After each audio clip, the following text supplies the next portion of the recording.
আসসালামু আলাইকুম।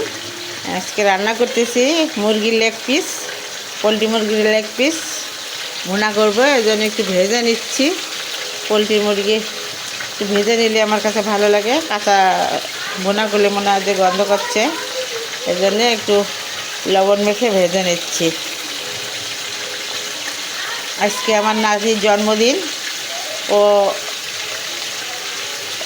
আবদার করেছে লেগ পিস খাবে আর লেমন রাইস খাবে, তাই আপনাদের সাথেও শেয়ার করছি। আপনারা আমার নাতির জন্যে দোয়া করবেন, ওই জন্য জীবনে ভালো হতে পারে, বড় হতে পারে,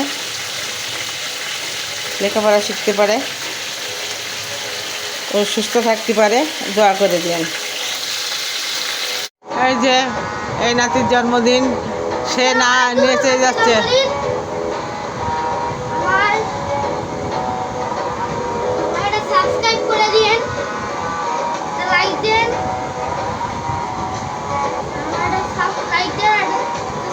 জন্মদিন উপলক্ষে সে নাচ গান করে। এই যে দেখাইছিলাম মুরগির মাংসটা ভেজে রেখেছিলাম, এবার রান্না করে নিব। কড়াইতে তেল দিয়ে দিলাম,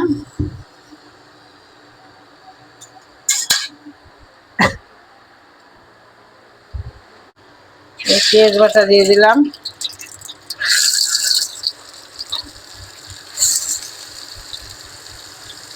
এই যে পেঁয়াজটা ভেজে নিয়েছি। এবার 1 টেবিল চামচ রসুন বাটা দিয়ে দেবো। আদা রসুন পেঁয়াজ দিয়ে দিচ্ছি। এবার ধনিয়ার গুঁড়া দিয়ে দিলাম 1 টেবিল চামচ, ঝালের গুঁড়া দিয়ে দেব আধা চা চামচ। বাচ্চাদের জন্য রান্না করছি, এজন্য ঝাল কম দিচ্ছি।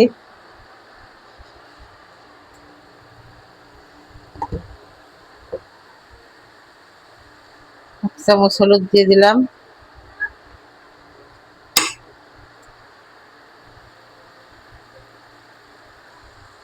1 টেবিল চামচ জিরার বাটা, জিরাটা বেটে নিয়েছি। এবার কষাই নিব সবগুলো ভালো করে মশলা।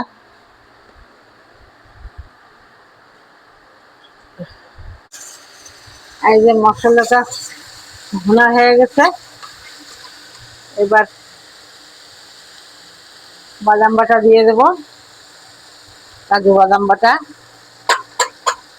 আর চীনা বাদাম বাটাও দিয়েছি 4-5টা। আর এই যে এলাচ দারচিনি আর লবঙ্গ দিয়ে দিলাম।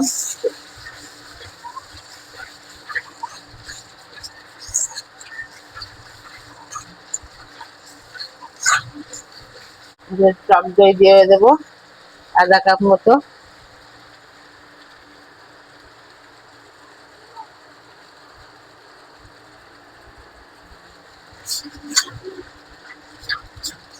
এই যে মশলাটা কষাই নিছি, সবকিছু দেওয়া হয়ে গেছে, দই বাদাম বাটা। এবার মাংসটা দিয়ে দেব।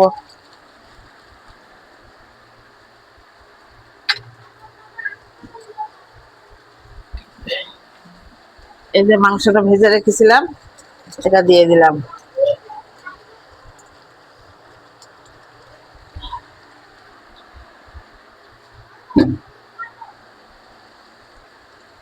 এবার মাংসটা দিয়ে কষাই নিব।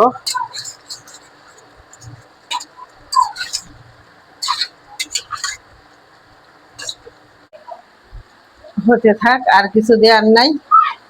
মাংসের মধ্যে 1 চামচ চিনি দিয়ে দিলাম, তারপরে 1 চামচ ঘি দিয়ে দিচ্ছি উপর থেকে। হয়ে গেছে, একটু ঝোল ঝোল রাখবো।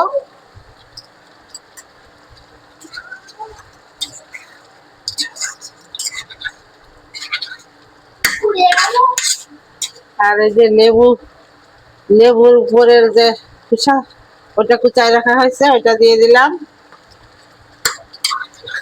একটু ঝোল ঝোল রাখবো। বাচ্চারা ঝোল পছন্দ করে। এমনিতেই বাচ্চার পছন্দ হয়নি, ঝাল দিয়েছি কেন, ও তারপরে হলুদ দিয়েছি কেন, সাদা রাখবে মাংস। এই যে লেবু পাতা দিয়ে দিলাম।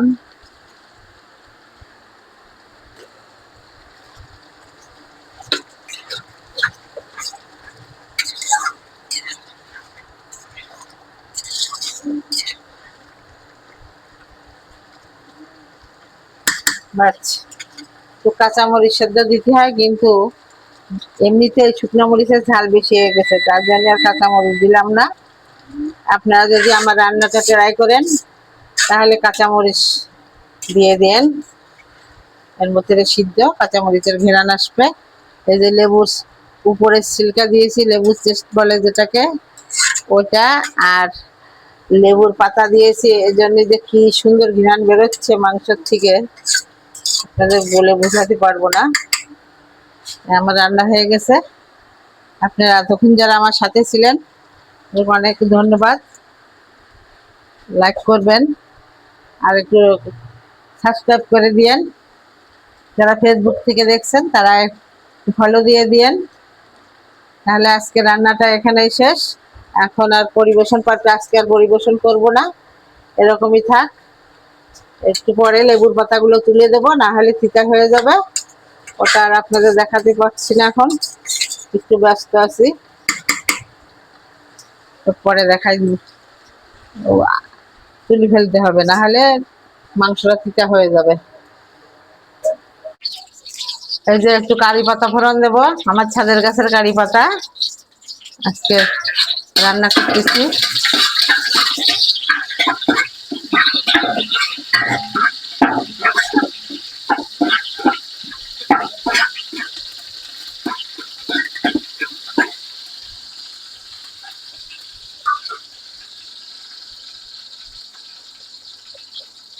ফোড়নটা ভেজে নিয়েছি, এবার একটু হলুদ দিয়ে দিলাম,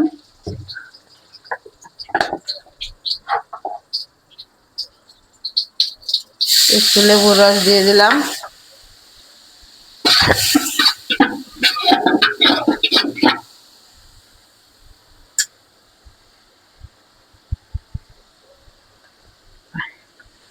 এবার সব ভাতগুলো দিয়ে দেবো।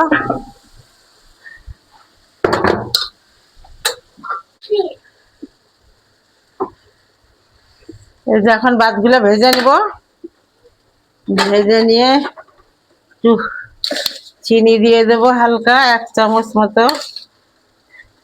এটা না দিলেও হয়, অনেকে চিনি পছন্দ করে না লেমন রাইসে, আমরা করি কারণ আমার বাচ্চারা শুধু মিষ্টি ভাত খেতে চায়, মিষ্টি না হলে খাবে না, সেজন্য একটু চিনিও দিয়ে দিলাম।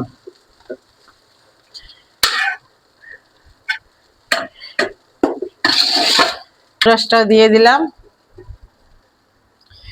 হ্যাঁ, বাকি লেবু রস দিয়ে দিয়েছি।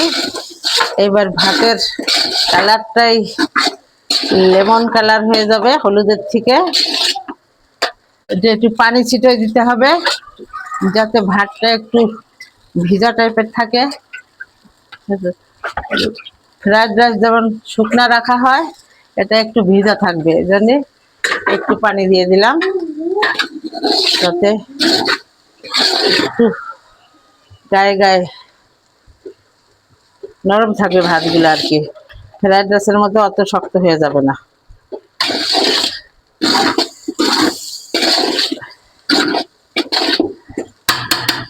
দেওয়া শেষ, এবারে লেবু পাতাগুলো উপর থেকে দিয়ে ঢেকে রাখবো।